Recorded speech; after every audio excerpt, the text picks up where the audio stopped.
376 के मुकदमे में फंसा दें। 376 के मुकदमे में फंसा दें।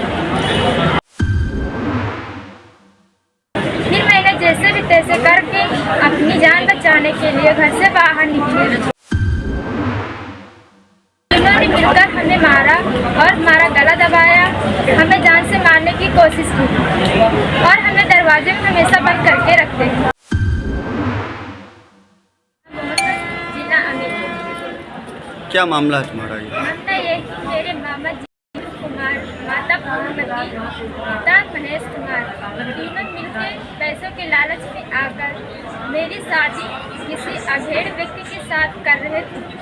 जब हमें पता चला, हमने शादी करने से मना किया। मेरे पिता और पिता महेश कुमार, मामा जितेंद्र कुमार, तीनों ने मिलकर हमें मारा और हमारा गला दबाया, हमें जान से मारने की कोशिश की और हमें दरवाजे में हमेशा बंद करके रखते। मैंने पढ़ने के लिए बोला, पढ़ने से भी मना कर दिया। फिर मैंने जैसे भी तैसे करके अपनी जान बचाने के लिए घर से बाहर निकली।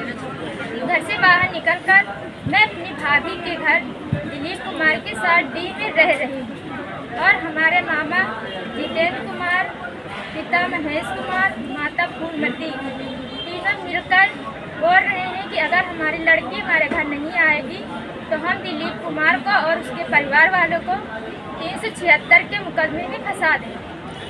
अच्छा, इसकी शिकायत कहाँ की? शिकायत कहाँ की?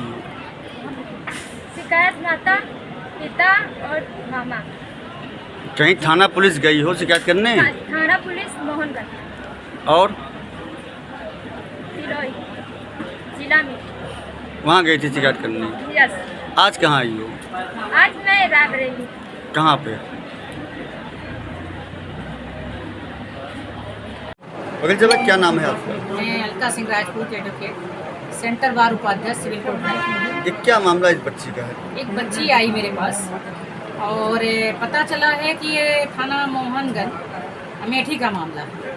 तो उस पर बच्ची आई है। बच्ची के माता पिता ने एक रिपोर्ट मतलब एप्लीकेशन दिया, पत्र दिया है शायद थाना मोहनगंज में। ऐसी जानकारी तो नहीं है, लेकिन प्रशासन जो है कह रहा है कि हाँ ठीक है, बच्ची पास आई हुई है। तो बच्ची मेरे पास आई तो बच्ची बालिग, उसको जीने और खाने, पढ़ने लिखने की एक स्वतंत्रता होती है ना। तो बच्चा जो है कह रहा है कि मैं आगे पढ़ना चाहता था, लेकिन पढ़ने नहीं दिया गया उसको और उसकी शादी जबरन किसी अधेड़ व्यक्ति से करवा रहे थे, उसके मामा, पिताजी और माताजी मिलकर। जैसा कि मुझे ये जानकारी है, कानून कहता है कि बच्चा अगर वो है तो उसको पैसे के लालच में बेचा ना जाए, उसको उसकी स्वतंत्रता दी जाए और उसको मारा पीटा। इसी तरह भाग कर आई, वो अपनी बहन के भाभी के घर पर आई है, जैसा कि जानकारी मिली है कि भाभी के घर पर आई है और उसके माता पिता जानकारी होने के बावजूद झूठी गवाही दे एप्लीकेशन देकर कि वो भाग गई। लेकिन ये गलत है।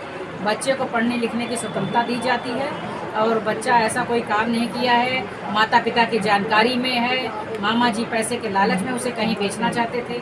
वकील साहब, बच्चों पर माँ बाप का कुछ अधिकार होता है, कानून अलग अधिकार देता है, वैसे कानूनन क्या होना चाहिए इसमें? कानूनन यही होना चाहिए कि भैया देखिए, बात मेरा कहना है कि अगर बच्चा आगे पढ़ने की रखता है तो माँ बाप का ये अधिकार नहीं कि उसकी स्वतंत्रता छीन ली जाए। उसको आगे पढ़ने का राइट देना चाहिए, है ना। उसकी ज़िंदगी जीने की है तो वो अपनी ज़िंदगी जीने के लिए, अगर बच्चा बालिग है तो खुद वो, माँ बाप को उस पर दबाव नहीं डालना चाहिए। तो इसमें क्या कर सकती है थाना पुलिस, क्या करेगी? थाना पुलिस को तो हमें लगता है कोई कार्रवाई नहीं होनी चाहिए, क्योंकि बच्चा जो है क्या कहते हैं बालिग है और वो जो है स्वतंत्र है। अब हम माँ बाप हैं तो इसका ये नहीं है कि हम बच्चे का दुरुपयोग करें। मतलब कुल मिला कहते हैं कि जो है, जो 18 साल की बालिग होने के बाद अपने मन से बच्चे कुछ भी कर सकते हैं, उसका अधिकार छीना जाएगा। हाँ, उसका अधिकार न छीना जाए, वो कुछ भी कर सकता है, उसको जीने की स्वतंत्रता है। वो किसके साथ रहना चाहती है, किसके साथ नहीं रहना चाहती है, उसको जानकारी है और दोनों ही एक ही बिरादर के बच्चे हैं, एक ही जात के बच्चे हैं, इसलिए कोई दबाव उनके ऊपर नहीं जाना चाहिए। वो कहती है कि मैं अपने घर नहीं जाऊँगी, नहीं मेरे मामा, मेरे माता पिता मुझे मार डालेंगे, इसलिए उसका अधिकार, उसको खाने पीने रहने की स्वतंत्रता